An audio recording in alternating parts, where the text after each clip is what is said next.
Welcome to U.S. Classic Muscle Cars. Please enjoy the next video. Tom, we got a beautiful day here in Oakbrook, Illinois. We have the Classic Car Club of America annual show, Father's Day show at the Oakbrook Center.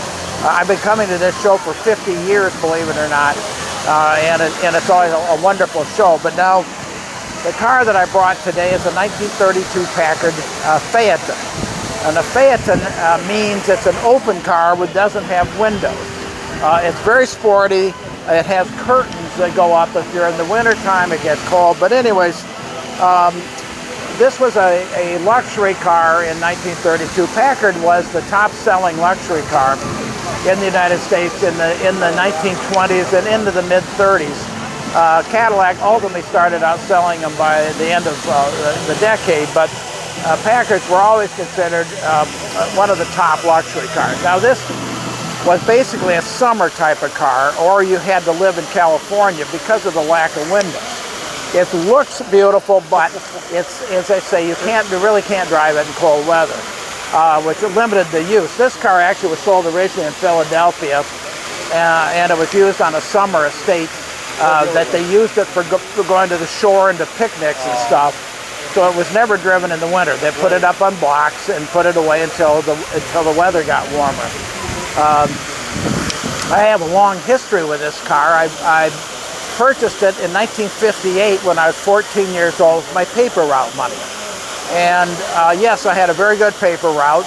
And I actually dickered for a year with this gentleman, and the price started at $1,200, and I ultimately bought it for $700, which was something that was doable.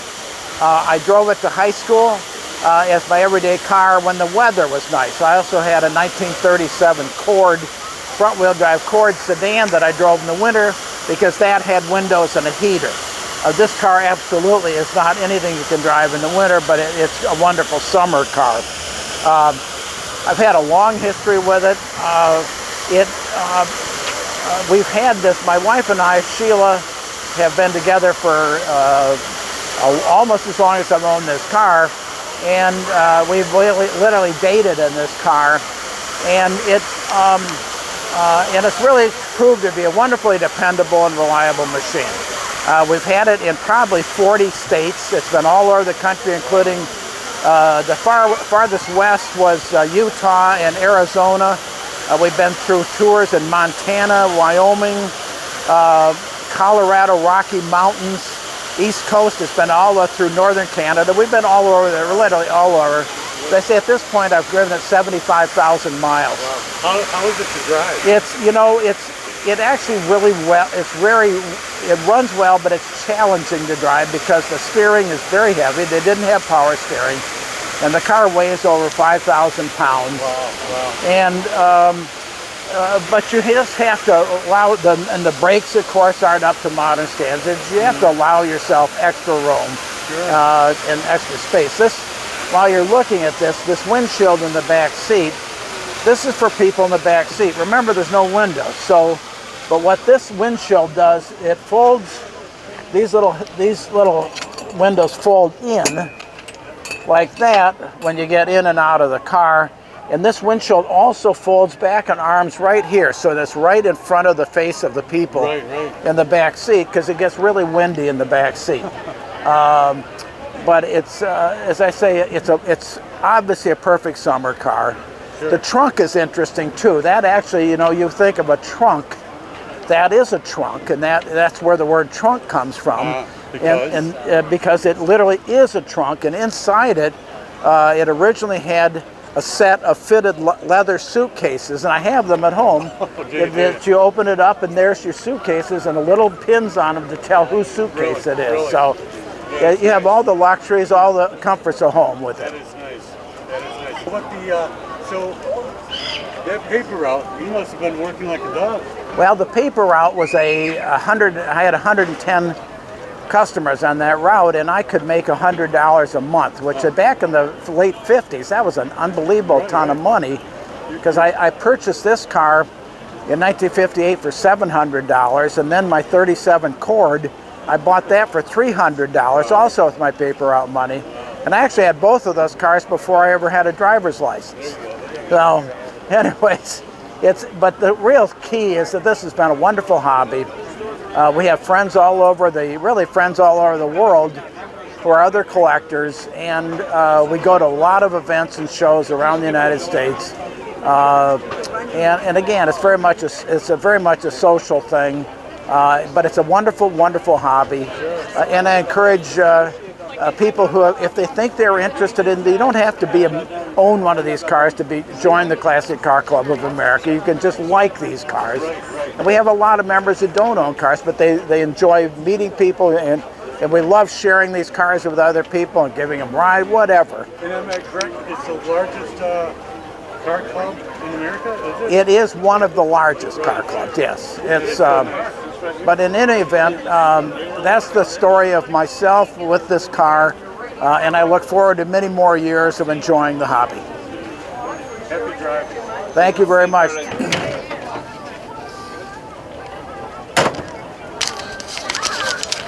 right.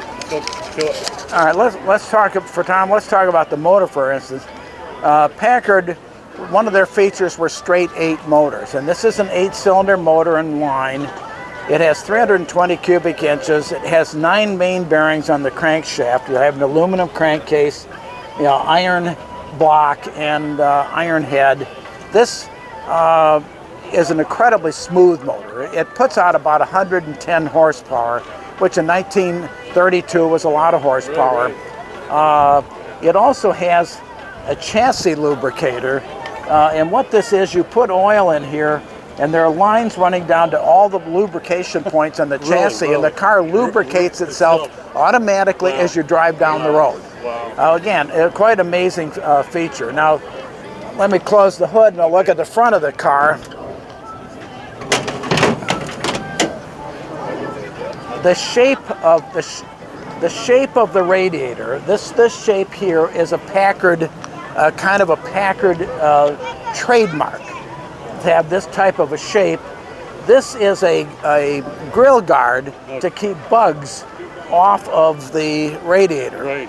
And those shutters, you see the shutters in there, these open and close with a thermostat. Do they really? So that when it's cold out, these stay closed.